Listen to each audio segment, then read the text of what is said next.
तो hello dear students, आज का जो आपका टॉपिक है वो है इंडस्ट्रियल सिकनेस। ठीक है, तो पहले बेसिक स्टार्ट करते हैं। सिकनेस होती क्या है? अगर हम नॉर्मल समझेंगे तो सिकनेस का मतलब है जब आप एक सही कंडीशन में नहीं हो। ठीक है, something is going wrong with you, या कुछ ऐसा है जो आपकी प्रोडक्टिविटी को कम कर रहा है। इट मीन्स आप सिक हो। तो जब हम इंडस्ट्रियल सिकनेस की बात करते हैं मतलब वो एक इंडस्ट्री सिक है। अगर कोई भी इंडस्ट्री सिक है या कोई उसकी यूनिट भी अगर सिक है तो वो उस पर्टिकुलर इंडस्ट्री को तो हैम्पर करती है, साथ ही साथ वो इकोनॉमी को जनरल वे में भी अफेक्ट करती है। ये कुछ बेसिक तरीके से समझते हैं सिकनेस क्या है। अगर हम लेमैन लैंग्वेज में बात करेंगे तो sick unit is one which is not healthy. True, जो सही नहीं है, हेल्दी नहीं है, उसको सिक यूनिट कहेंगे। इन्वेस्टर्स के पर्सपेक्टिव से देखो तो देखो, इन्वेस्टर आपकी कंपनी में इसलिए इन्वेस्ट करता है क्योंकि उसको डिविडेंड रिक्वायर्ड है। तो अगर आप डिविडेंड नहीं दे पा रहे हो तो उनके अकॉर्डिंग आपकी जो कंपनी है वो सिक है। अगर हम इंडस्ट्रियलिस्ट के पॉइंट ऑफ व्यू से सोचें तो a unit which is making losses वो सिक है। ठीक है, लॉस पे चल रही है। और अगर हम एज अ बैंकर सोचते हैं तो सिंपल है कि प्रीवियस ईयर में, करंट ईयर में और आगे कमिंग ईयर्स में लॉसेस इंकर कर रही है कंपनी, तो हो सकता है वो पेमेंट भी नहीं कर पाए प्रॉपर। तो इन यूनिट्स को अलग अलग लोगों की तरफ से डिफाइन किया गया है कि ऐसी यूनिट्स सिक यूनिट्स हो सकती हैं। If I am talking about the definition, then a sick unit is that which incurred losses for 1 year. True, ठीक है। एक साल अलग अलग डेफिनेशंस है। एक बेसिक आप समझिएगा पहले कि सिक यूनिट वो है जो पिछले एक साल से लॉस इंकर कर रही हैं। करंट ईयर में भी ऐसा है कि वो लॉस ही पे रहेंगी, और ये भी अश्योरिटी है कि कमिंग ईयर, फॉलोइंग ईयर्स में भी वो लॉस पे रह सकती हैं। तो कहीं ना कहीं उस पर्टिकुलर यूनिट के फिनेंशियल स्ट्रक्चर में एक इम्बैलेंस क्रिएट होता है, उसको हम सिकनेस कह सकते हैं उस यूनिट की। Now what are the symptoms, या जिसको हम कह सकते हैं वार्निंग्स, सिग्नल्स। अगर ये सिम्टम्स है तो आपकी कंपनी आपको या आपकी यूनिट आपको एक सिग्नल प्रोवाइड करा रही है कि the unit is going to be sick.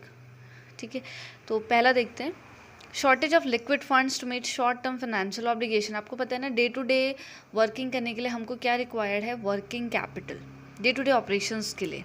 ठीक है, अगर आपके पास वर्किंग कैपिटल की कमी आ रही है तो आप सोच लीजिए कि कहीं ना कहीं आप सिकनेस की तरफ जा रहे हैं। Next is decreasing rate of return. आपने जहाँ इन्वेस्ट किया है वहाँ से जो आपको रिटर्न जनरेट हो रहा है वो भी कम है। Again, under utilisation of capacity. आपकी जितनी कैपेसिटी है आप उससे कम में यूटिलाइज कर रहे हो, आपका ऑप्टिमल यूटिलाइजेशन नहीं हो रहा है, चाहे वो रिसोर्सेज हो चाहे आपके फाइनेंशियल स्ट्रक्चर्स हों। तो इसका मतलब आप सिकनेस की ओर बढ़ रहे हैं।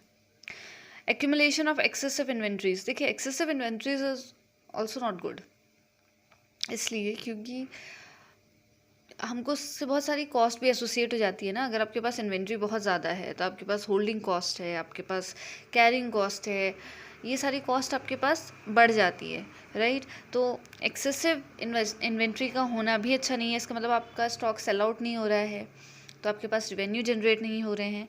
रिवेन्यू नहीं है तो इनकम नहीं हो रही है, तो अल्टीमेटली कंपनी सिकनेस की तरफ बढ़ते जा रही है।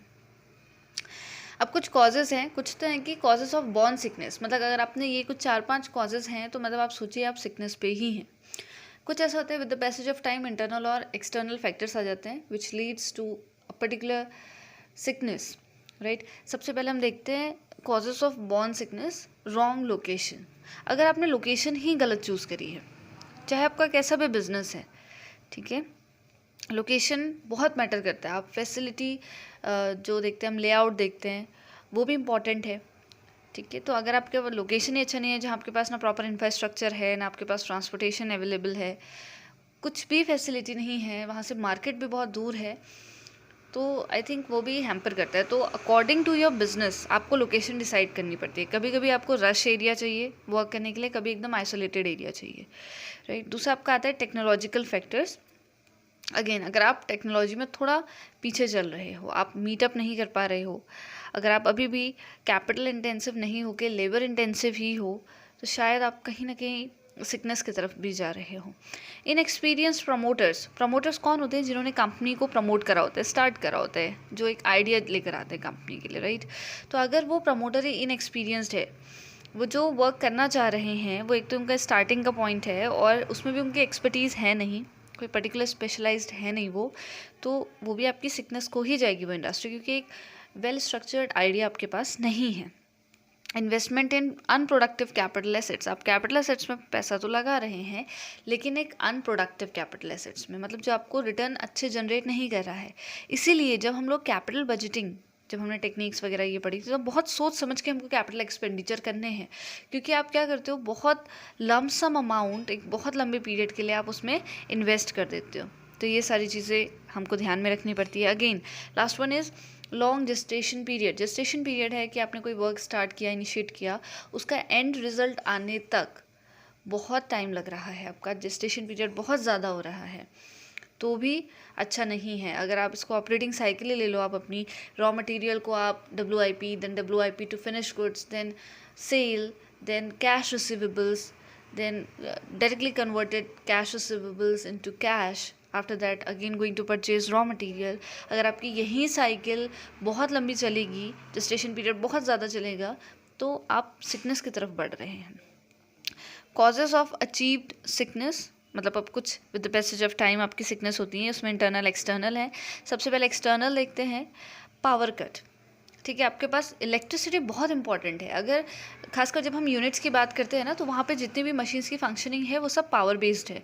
पावर कट नहीं होना चाहिए, शॉर्टेज ऑफ इलेक्ट्रिसिटी नहीं होनी चाहिए। अगर आपको ऐसा कुछ है, सिकनेस होगी।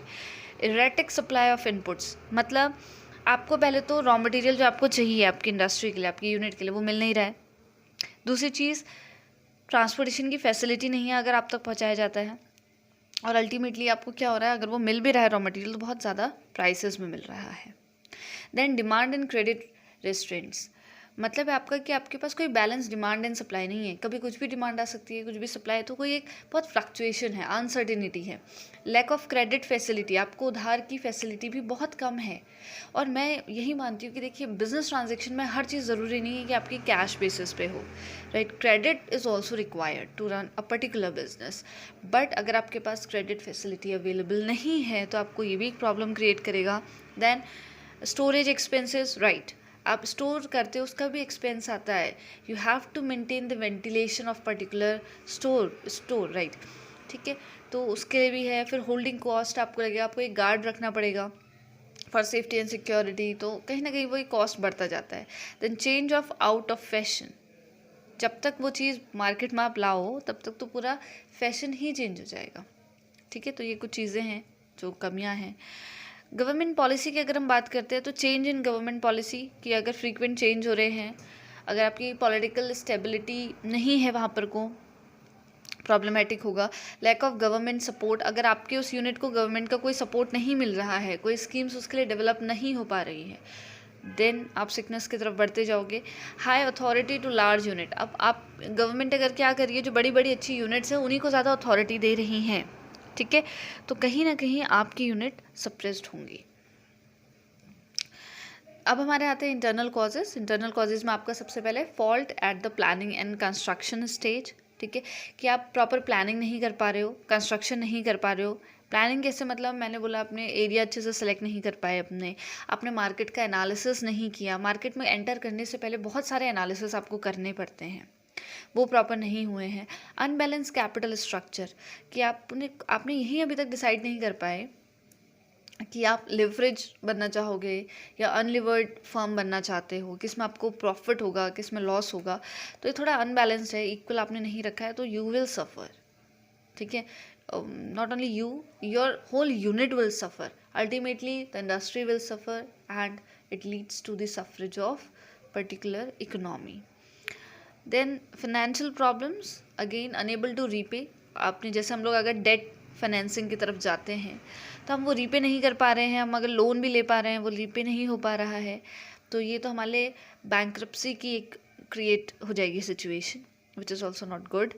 Then lack of financial support from banks and financial institution, कभी कभी आपको बैंक्स और फाइनेंशियल इंस्टीट्यूशंस भी सपोर्ट नहीं करते हैं, बिकॉज उनको फेयर रहता है कि कहीं हमारे NPAs नॉन परफॉर्मिंग एसेट्स ना इंक्रीज़ हो जाएं, तो ये भी एक ड्रॉबैक है, right. Then defective plant and machinery. आपने जो प्लांट और मशीनरी सी, एक ऐसी चीज़ है प्लांट और मशीनरी जिसमें बहुत सारा एक्सपेंडिचर इन्वॉल्व होता है। अगर उसमें कुछ कमियां आ गई तो वो कोप अप करने में बहुत टाइम लगता है, राइट। आपके पास अगर टेक्निकल और प्रोफेशनल स्किल्स अवेलेबल नहीं है, मशीन रखी है बढ़िया, लेकिन उसको चलाने का एक स्किल होगा ना, वेस्टेज जितना मिनिमम हो उतना अच्छा है, वही स्किल्स आपके पास नहीं है तो प्रॉब्लमेटिक हो जाएगा। Lack of technology, proper technology का आप यूज़ नहीं कर रहे हैं, अगेन अच्छा नहीं है। Lack of efficient machinery, machine रख तो ली मैंने लेकिन ऐसी मशीन नहीं रखी जो मेरा टाइम फ्रेम, एक बाउंडेड टाइम फ्रेम के अंदर काम करे, ऐसी भी नहीं है वो मशीन, और वेस्टेज बहुत ज़्यादा प्रोड्यूस कर रही है, तो वो इनफेक्टिव है, इनएफिशिएंट है। देन हाई मेंटेनेंस, अगेन आप इतना प्लांट एक आप स्टैब्लिश कर रहे हो, आप हैवी मशीनरीज और आप इंस्टॉल करवा रहे हो, तो आपको उनके मेंटेनेंस के लिए भी तो कॉस्ट इंकर होगी, तो ये भी चाहिए। देखिए मेंटेनेंस तो आपको करनी ही पड़ेगी, नॉर्मल अगर हम बात कर रहे हैं ना, लेकिन जब हम सिक इंडस्ट्रीज़ की बात करते हैं उसमें क्या होता है, मेंटेनेंस का खर्चा बहुत ज़्यादा आ जा रहा है। ये कुछ ऐसे प्रॉब्लम्स है, ऐसा नहीं कि मेंटेनेंस है तो ग्रोथ नहीं करेगी, you have to maintain a particular machinery. अगर मैंने अपनी ऑर्गेनाइजेशन में एक मशीनरी को इंस्टॉल कराया, then it's my duty to maintain it properly. But if I am talking about sick industries, then the major problem is that the maintenance cost is growing higher and higher, so this is the major drawback, right.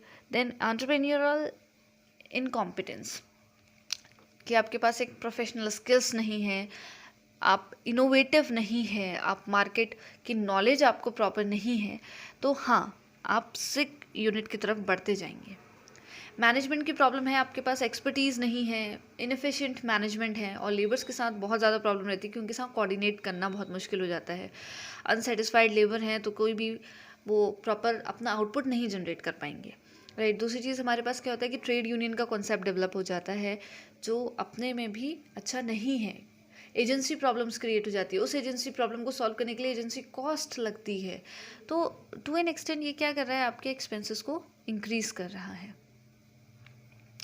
ये कुछ data है, ठीक है, कि increase ही हो रहा है normally. अगर हम देखते हैं ये कुछ टॉप 10 स्टेट्स हैं, ये हमारी रिपोर्ट थोड़ा पुरानी है, इट्स अबाउट 2006 to 2007, जिसमें हाईएस्ट सिक एंटरप्राइजेस जो थे वो केरला में देखे गए, देन तमिलनाडु, यूपी, महाराष्ट्र, कर्नाटका, राजस्थान, ऐसे करके मध्य प्रदेश में तभी थोड़ा थोड़ा कम थे। टोटल हमारी सिक इंडस्ट्री जब पाई गई थी वो 76.66% थी, ठीक है।